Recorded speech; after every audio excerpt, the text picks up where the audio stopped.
নমস্কার বন্ধুরা, আমি রুমা। আজকে রেসিপি হলো হাতে মাখা মসুর ডাল। তো চলুন কিভাবে এটা আমি তৈরি করছি ঝটপট আপনারা একটু দেখে নিন। হাতে মাখা মসুর ডাল বানানোর জন্য আমি প্রথমে একটি কড়া নিয়ে নিয়েছি। মসুর ডালটা কিছুক্ষণ আমি ভিজিয়ে রেখেছিলাম। এবার মসুর ডালটা প্রথমে আমি দিয়ে দেব। দিয়ে দেব পাতলা করে কাটা আলু, একটা পেঁয়াজ, দুটো পেঁয়াজ আমি এখানে কেটে রেখেছি। একটা পেঁয়াজ দিয়ে দিলাম এবং একটা পেঁয়াজ রেখে দিলাম, পরে কাজে লাগবে, বেরেস্তার হিসাবে কাজে লাগবে। একটা স্লাইস করে কেটে রেখেছি টমেটো, যাবে 1 চামচ নুন, হাফ চামচ হলুদ দিলাম, যাচ্ছে 1 চামচ কাশ্মীরি লঙ্কা গুঁড়ো,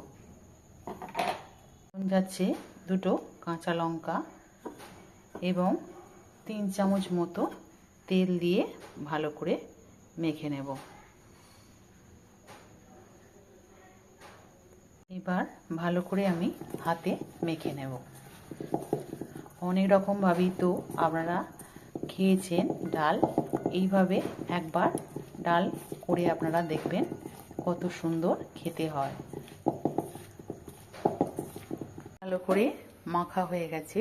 এবার আমি গ্যাসের ফ্লেমটা অন করে দিচ্ছি।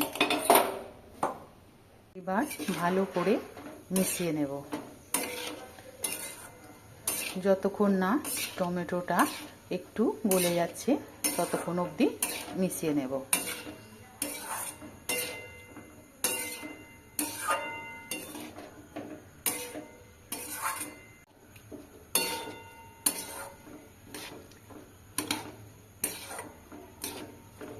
ভালো করে মেশানো হয়ে গেছে। এবার জল দিয়ে দেব।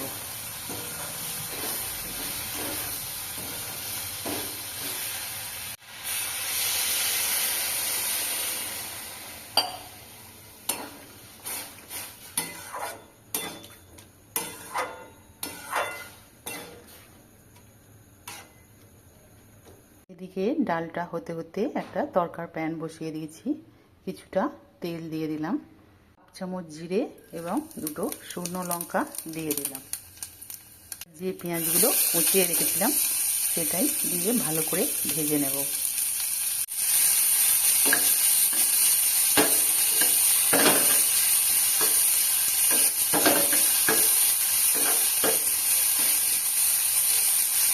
এক চামচ আদা দিয়ে দিলাম, দিয়ে ভালো করে মিশিয়ে নেব। পেঁয়াজগুলো যতক্ষণ না লাল হয় ততক্ষণ আমাকে ভাজতে হবে।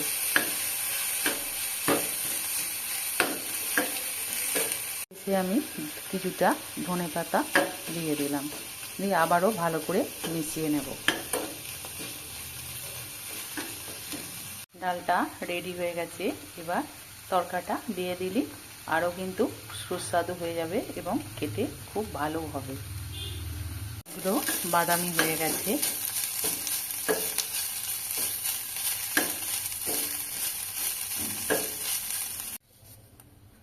তরকাটা দিয়ে দিলাম, দিয়ে আরও ভালো করে একটু মিশিয়ে নিয়েই নামিয়ে দেব। আপনারাও যদি চান এতে এই সময় একটু চিনি মিশিয়ে নিতে পারেন, কিন্তু আমি চিনি দেব না। আপনারা চাইলে একটু মিষ্টি এই সময় মিশিয়ে নেবেন।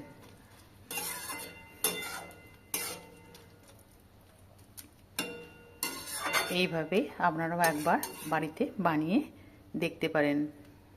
রান্নাটা আমার রেডি হয়ে গেছে। এবার আমি গরম গরম ভাতের সঙ্গে পরিবেশন করব।